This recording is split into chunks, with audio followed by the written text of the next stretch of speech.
नमस्कार, मैं हूं अंकिता नेगी और द कुलिन शो में आपका स्वागत है।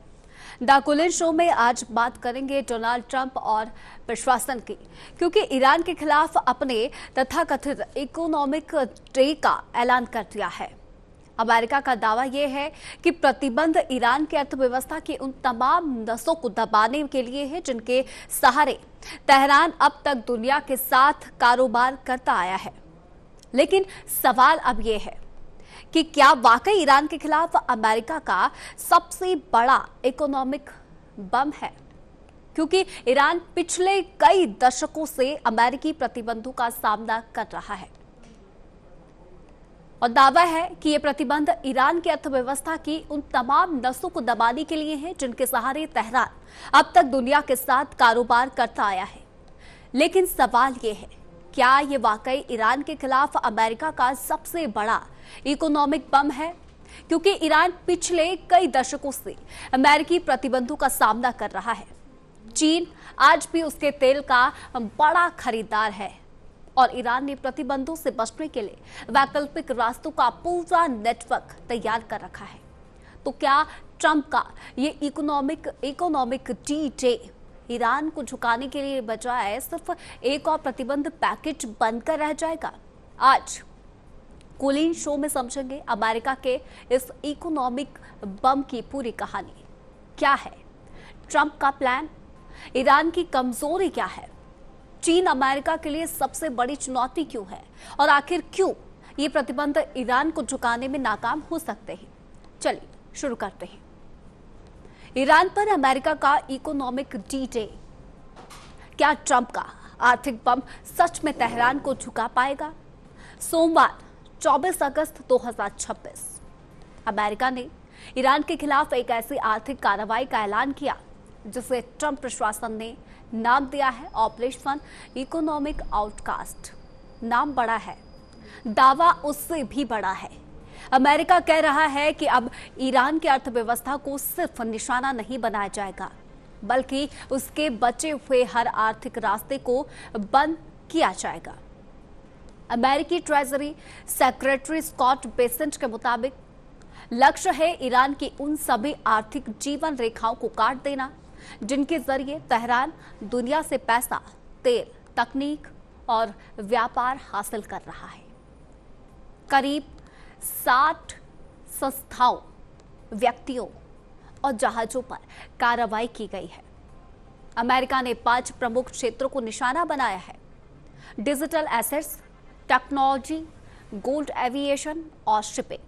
साथ ही उन विदेशी कंपनियों और संस्थाओं पर भी सेकेंडरी सैंक्शन का खतरा बढ़ाया गया है जो ईरान के साथ कारोबार जारी रखती है।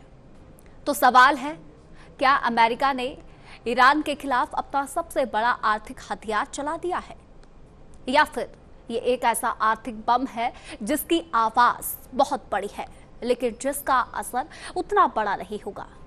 आइए समझते हैं। पहला सवाल, इकोनॉमिक डी-डे आखिर है क्या? द्वितीय विश्व युद्ध में डी-डे उस ऐतिहासिक सैन्य अभियान का नाम था जिसने यूरोप में मित्र देशों की निर्णायक कार्रवाई की शुरुआत की थी। अब अमेरिका ने उसी शब्द का इस्तेमाल आर्थिक युद्ध के लिए भी किया है, लेकिन ये एक दिलचस्प अंतर है। डी-डे का मतलब था एक निर्णायक हमला, जबकि ईरान के मामले में अमेरिका का नया अभियान वास्तव में एक लंबी, धीरे धीरे कसने वाली आर्थिक शिकंजे की रणनीति दिखाई देता है। अमेरिका दूसरे देशों से कह रहा है, ईरान के साथ आर्थिक संबंध कम कीजिए, वरना अमेरिकी वित्तीय व्यवस्था तक आपकी पहुंच खतरे में पड़ सकती है। यानी निशाना सिर्फ ईरान नहीं है, निशाना उन देशों, कंपनियों, बैंकों, जहाजों और बिचौलियों का एक नेटवर्क भी है जो ईरान को वैश्विक अर्थव्यवस्था से जोड़ता है। और इसी अर्थव्यवस्था की बात करेंगे, लेकिन समस्या यहीं से शुरू होती है। ईरान प्रतिबंधों से नया परिचित देश नहीं है। 1969 की इस्लामिक क्रांति के बाद से अमेरिका और ईरान के रिश्ते लगातार टकराव में रहे हैं और दशकों से ईरान अमेरिकी प्रतिबंधों का सामना करता आया है, इसीलिए यह समझना बेहद जरूरी हो जाता है कि ईरान की अर्थव्यवस्था ने एक तरह से प्रतिबंधों से बचने का सिस्टम विकसित कर लिया है। जब सामान्य बैंकिंग चैनल बंद होते हैं तो वैकल्पिक चैनल खोजे जाते हैं। जब डॉलर में लेन देन मुश्किल होता है तो दूसरी मुद्राओं और जटिल प्रक्रियाओं को, जटिल भुगतान नेटवर्क का इस्तेमाल किया जाता है, जिसका एक प्रोसेस होता है। जब कोई जहाज प्रतिबंधों की निगरानी में आता है तो व्यापार के रास्ते और कंपनियां बदल दी जाती हैं। यानी प्रतिबंध ईरान के लिए कोई नई बीमारी नहीं है। कई दशकों से वो इसी बीमारी के साथ जीना सीख चुका है और यही अमेरिका के लिए सबसे बड़ी चुनौती है। दूसरी सबसे बड़ी समस्या का जिक्र भी करेंगे। क्या अमेरिका ने वास्तव में कुछ नया किया है? अमेरिका पहले ही ईरान के तेल क्षेत्र पर प्रतिबंध लगा चुका है। ईरानी बैंकों पर कार्रवाई हो चुकी है। तेल की बिक्री, शिपिंग नेटवर्क, सैन्य खरीद और वित्तीय मध्यस्थों को पहले भी निशाना बनाया जा चुका है। अब नए अभियान में 5 क्षेत्रों को खास तौर पर निशाना बनाया गया है।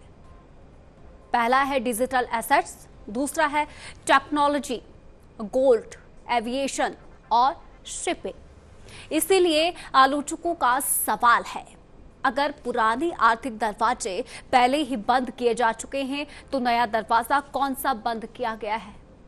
यही वजह है कि कुछ विश्लेषकों को यह अभियान एक बिल्कुल नई आर्थिक रणनीति के बजाय पहले से चली आ रही अधिकतम दबाव की नीति का विस्तार दिखाई देता है। और यही इकोनॉमिक डे की स्टोरी है। यही इकोनॉमिक डे की तुलना थोड़ी कमजोर पड़ती है, क्योंकि निर्णायक आर्थिक हमला तभी निर्णायक होगा, तभी सक्सेस होगा जब वह ईरान के सबसे महत्वपूर्ण आर्थिक साझेदारों को भी मजबूर कर दे। और यहाँ सबसे बड़ा नाम है चीन। चीन की सबसे बड़ी आर्थिक जीवन रेखा। ये सबसे बड़ा सवाल है। ईरान के तेल का सबसे बड़ा खरीदार चीन है। अमेरिका की समस्या यह है कि ईरान से तेल खरीदने वाला हर खरीदार अमेरिकी प्रतिबंधों से डरता हो, ऐसा जरूरी नहीं है। चीन के स्वतंत्र रिफाइनर लंबे समय से ईरानी तेल को डिस्काउंट पर खरीदते रहे हैं और इसके लिए ऐसे नेटवर्क का इस्तेमाल होता है जिन्हें आम भाषा में शैडो फ्लीट कहा जाता है। इन जहाजों की पहचान बदल सकती है। तेल की उत्पत्ति को छिपाने के तरीके अपनाए जा सकते हैं। जहाज से जहाज में तेल ट्रांसफर किया जा सकता है। भुगतान अमेरिकी डॉलर की पारंपरिक बैंकिंग व्यवस्था से बाहर किया जा सकता है। रॉयटर्स के अनुसार अगस्त की बात करेंगे तो अगस्त में चीन को ईरानी तेल की शिपमेंट जुलाई की तुलना में काफी नीचे आई थी, लेकिन इसके बावजूद ईरानी तेल का चीन तक पहुंचना पूरी तरह बंद नहीं हुआ। पहले 2026 में ईरान से चीन को तेल की मात्रा 1.58 मिलियन बैरल प्रतिदिन तक पहुंच चुकी थी। यानी अमेरिका के सामने असली चुनौती है। ईरान को प्रतिबंधित करना आसान है, लेकिन ईरान को दुनिया से पूरी तरह काटना बेहद मुश्किल है। और यही वजह है कि चीन पर कार्रवाई सबसे बड़ा टेस्ट है। अगर अमेरिका किसी बड़े चीनी बैंक या फिर बड़े चीनी वित्तीय संस्थान पर कठोर सेकेंडरी सैंक्शन लगाता है तो मामला सिर्फ अमेरिका बनाम ईरान नहीं रहेगा, मामला अमेरिका बनाम चीन भी बन सकता है। और अमेरिका शायद फिलहाल इस जोखिम को पूरी तरह लेने से बच रहा है। और यही बात इस इकोनॉमिक डी डे की सबसे बड़ी कमजोरी बनती है। अमेरिका ने ईरान के नेटवर्क को निशाना बनाया है, लेकिन चीन के साथ टकराव को कितना आगे ले जाना है, इस बात पर अभी सावधानी दिखाई दे रही है। तीसरा और अहम सवाल, क्या ईरान की अर्थव्यवस्था वाकई मजबूत है? यहां तस्वीर एक तरफा नहीं है। ये कहना भी गलत होगा कि अमेरिकी प्रतिबंधों का ईरान पर कोई असर नहीं है। ईरान की मुद्रा बुरी स्थिति में है, महंगाई बहुत ऊंची है, तेल के निर्यात पर दबाव है और युद्ध तथा आर्थिक प्रतिबंधों ने गैर तेल क्षेत्रों को भी नुकसान पहुंचाया है। इसीलिए अमेरिका का आर्थिक दबाव निश्चित तौर पर ईरान की अर्थव्यवस्था को नुकसान पहुंचा सकता है। लेकिन असली सवाल यह भी है कि नुकसान और आत्मसमर्पण में कितना अंतर है। यही वो बिंदु है जिसे समझना बेहद जरूरी है। प्रतिबंध किसी देश की अर्थव्यवस्था को कमजोर कर सकते हैं, लेकिन क्या वे उस देश की सरकार को उसकी रणनीतिक मांगे छोड़ने के लिए मजबूर कर सकते हैं? और इसका जवाब हमेशा हाँ नहीं होता। ऑस्ट्रेलियन ब्रॉडकास्टिंग कॉरपोरेशन से बात करते हुए एक पूर्व अमेरिकी राजनयिक ने भी सवाल उठाया कि जब पहले से ही इतने व्यापक प्रतिबंध लगाए जा चुके हैं तो नए प्रभावी प्रतिबंधों की गुंजाइश सीमित हो सकती है। और अब कहानी में भारत भी आ गया है। 25 अगस्त को अमेरिका ने ईरान के तेल और पेट्रोकेमिकल कारोबार से जुड़े 4 भारतीय कारोबारों पर भी प्रतिबंध लगाए। यह दिखाता है कि अमेरिकी अभियान सिर्फ ईरानी संस्थाओं तक सीमित नहीं है। वॉशिंगटन उन विदेशी कंपनियों और नेटवर्कों को भी निशाना बना रहा है जिनके जरिए ईरान का व्यापार चलता है। इसका मतलब साफ है, अमेरिका की रणनीति है कि ईरान के साथ कारोबार करने की कीमत इतनी बढ़ा दी जाए कि दुनिया की कंपनियां खुद पीछे हटने लगे। लेकिन यही रणनीति अमेरिका के लिए एक और मुश्किल पैदा करती है, क्योंकि जितना ज्यादा अमेरिका सेकेंडरी सैंक्शन का इस्तेमाल करेगा, उतना ही ज्यादा वह दूसरे देशों की आर्थिक नीतियों को प्रभावित करने की कोशिश करेगा। और इससे सवाल उठेगा, क्या दुनिया अमेरिकी वित्तीय सिस्टम पर हमेशा निर्भर रहना चाहेंगी? तो क्या डोनाल्ड ट्रंप का इकोनॉमिक डी-डे फेल हो गया? अभी नहीं, ये कहना जल्दबाजी होगी, क्योंकि प्रतिबंधों की घोषणा को अभी महज कुछ दिन हुए हैं। इनका वास्तविक असर महीनों में दिखाई देगा। अगर ईरान का तेल राजस्व तेजी से गिरता है, अगर चीन और दूसरे खरीदार ईरानी तेल लेना बंद कर देते हैं, अगर शैडो फ्लीट के नेटवर्क टूटते हैं और बैंक व वित्तीय मध्यस्थ ईरान से दूरी बनाने लगते हैं, तो यह अभियान काफी प्रभावी साबित हो सकता है। लेकिन अगर ईरान वैकल्पिक भुगतान व्यवस्था खोजता रहा, चीन तेल खरीदता रहा, शैडो फ्लीट काम करती रही और गैर पश्चिमी देश अमेरिकी प्रतिबंधों को दरकिनार करने के रास्ते निकालते रहे, तो इकोनॉमी डी-डे सिर्फ एक बड़ा राजनीतिक नाम बनकर रह सकता है। और शायद सबसे बड़ा सवाल अमेरिका के सामने है। अमेरिका के पास दुनिया की सबसे शक्तिशाली वित्तीय व्यवस्था है। डॉलर आज भी वैश्विक व्यापार का सबसे महत्वपूर्ण हथियार है, लेकिन हर हथियार की एक सीमा होती है। अगर अमेरिका हर देश और हर कंपनी से कहे कि ईरान के साथ व्यापार बंद करो, वरना अमेरिकी वित्तीय सिस्टम से बाहर कर दिए जाओगे, तो कुछ देश मान जाएंगे, कुछ कंपनियां डर जाएंगी, लेकिन कुछ देश वैकल्पिक रास्ते भी खोजेंगे।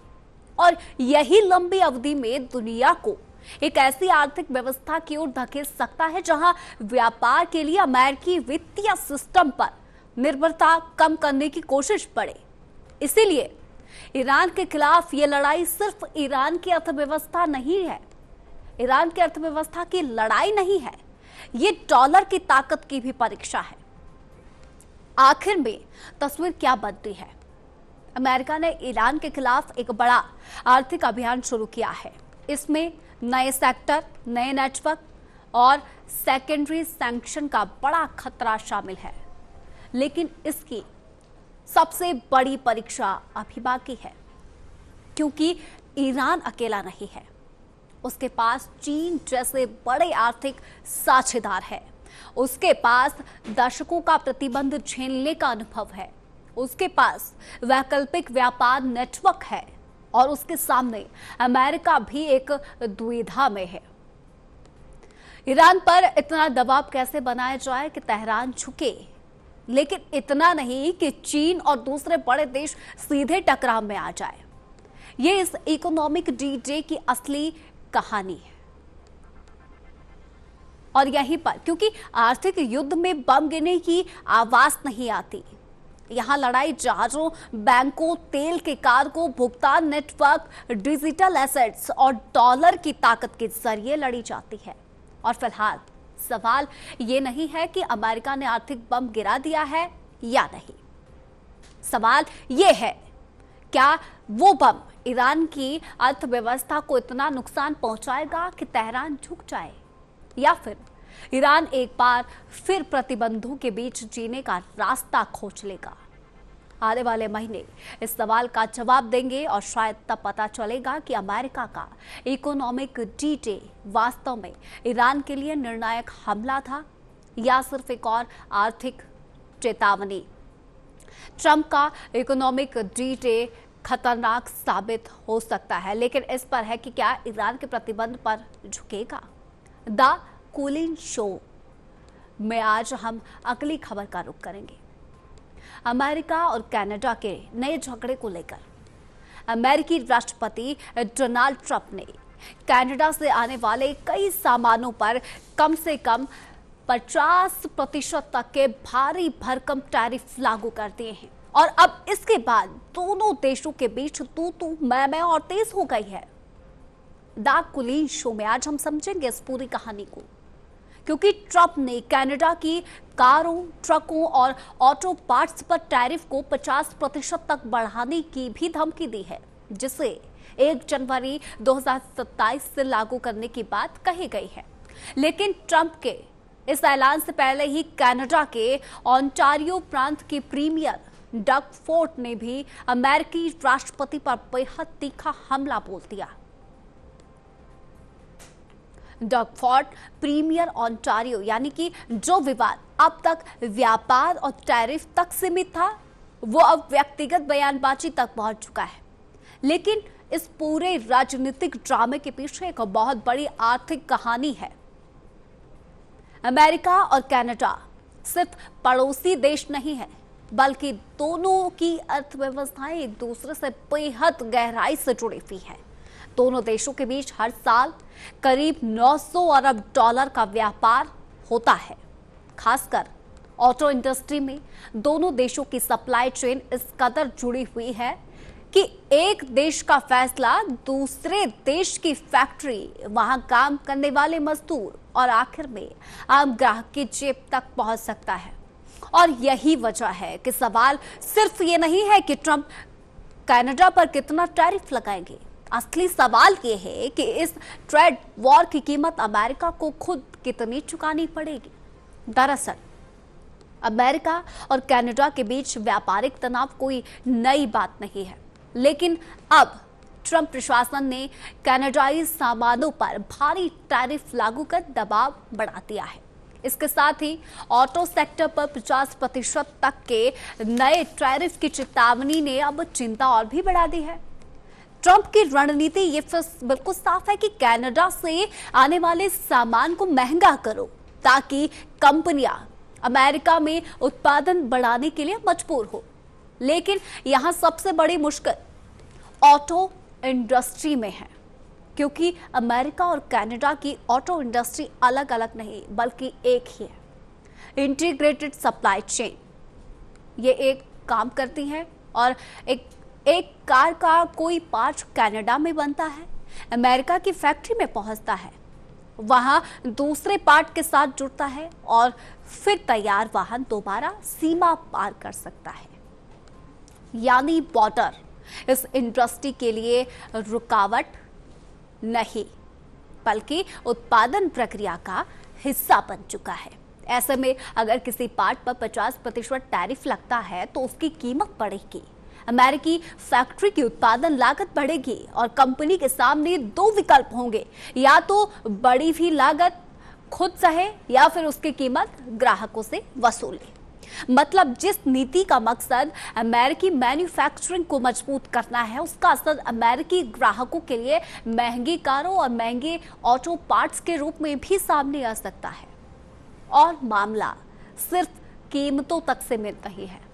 अगर कोई जरूरी पार्ट महंगा हो गया या उसकी सप्लाई रुक गई तो पूरी फैक्ट्री के उत्पादन प्रभावित हो सकती है और इसका असर सप्लायर, ट्रांसपोर्ट कंपनियां, गोदाम और हजारों नौकरियों तक पहुंच सकता है।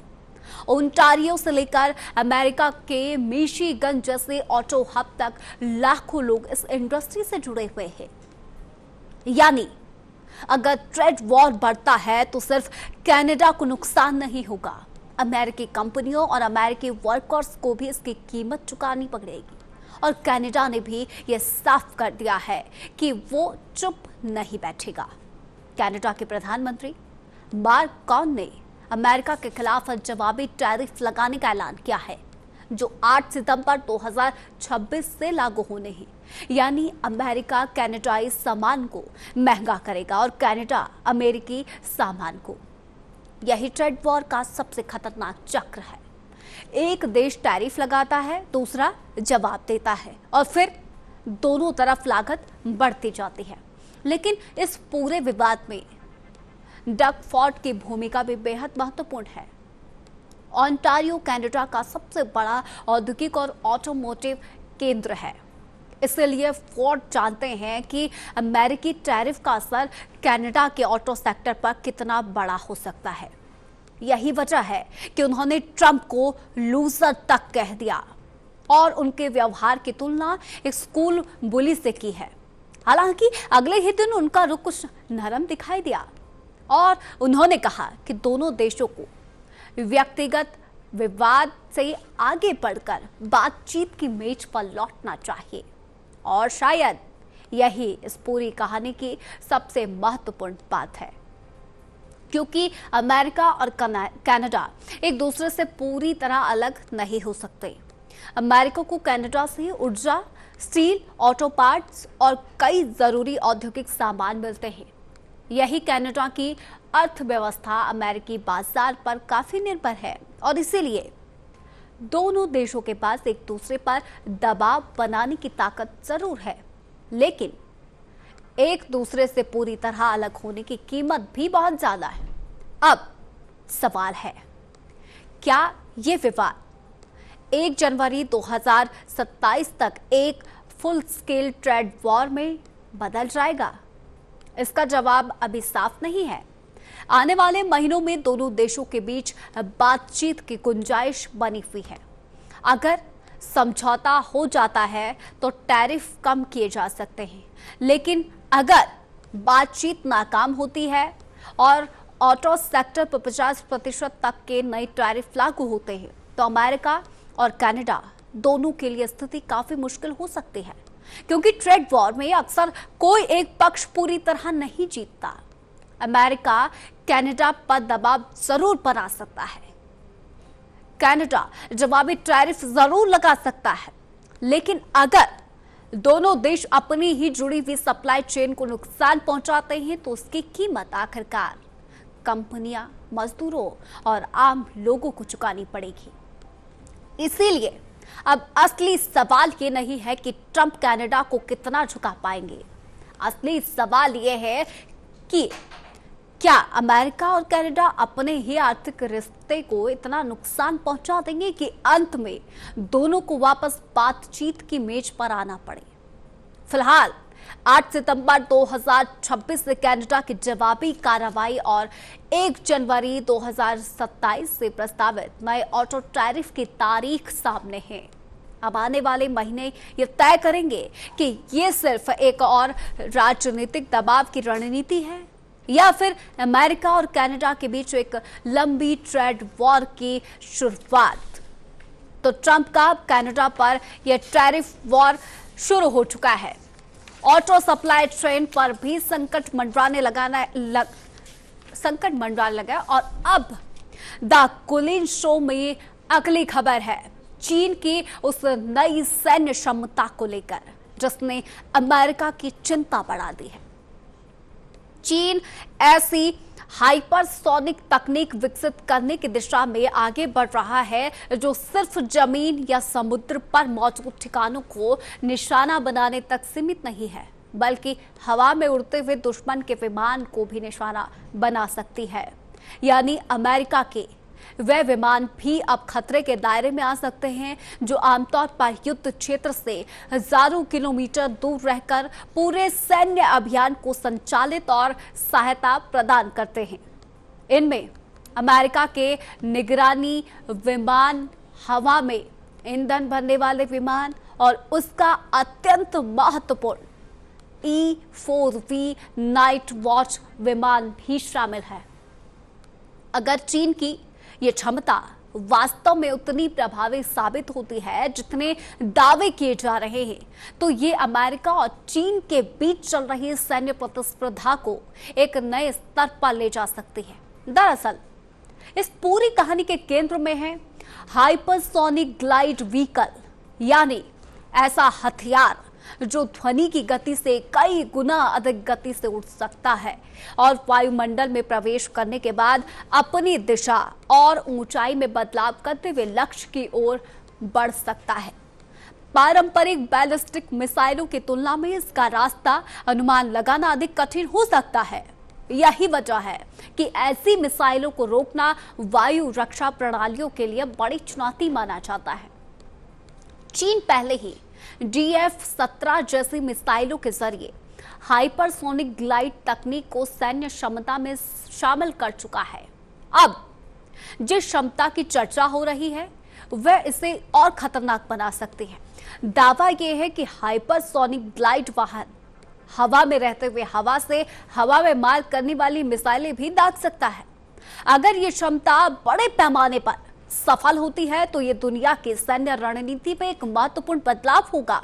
अब सवाल है कि इसका सबसे बड़ा खतरा किसे है?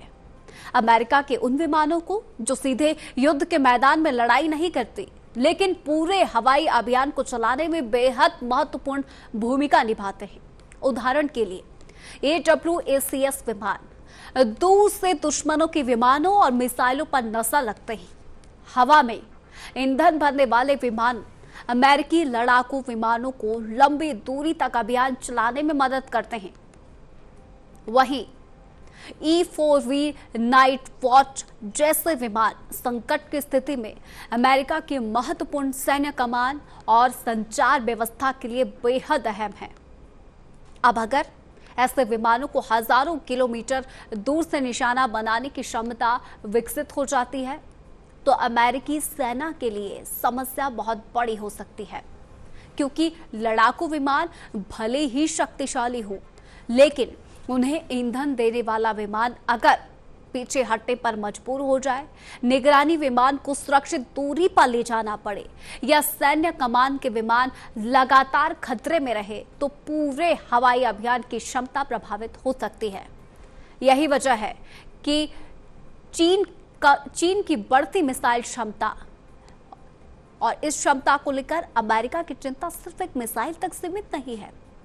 चीन पिछले कुछ सालों से अपनी पूरी मिसाइल उत्पादन क्षमता का तेजी से विस्तार कर रहा है।